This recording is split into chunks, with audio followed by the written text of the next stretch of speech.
A free bird leaps on the back of the wind and floats downstream till the current ends, and dips his wing in the orange sun rays and dares to claim the sky.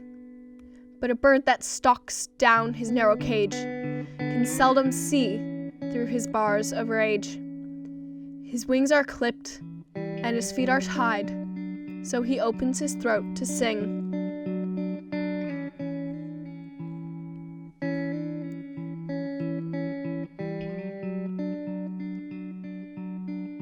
The cage bird sings with a fearful trill of things unknown, but longed for still, and his tune is heard on the distant hill, for the cage bird sings of freedom.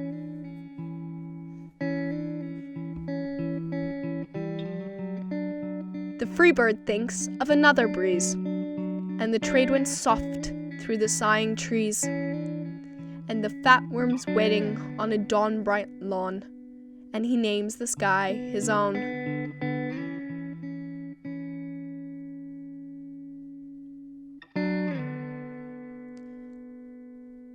But a caged bird stands on the grave of dreams. His shadow shouts on a nightmare scream.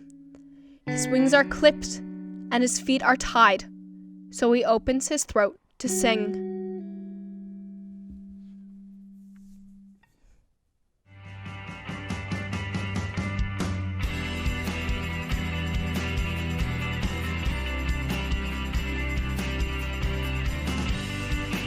The cage bird sings with a fearful trill of things unknown, but longed for still, and his tune is heard on the distant hill, for the cage bird sings of freedom.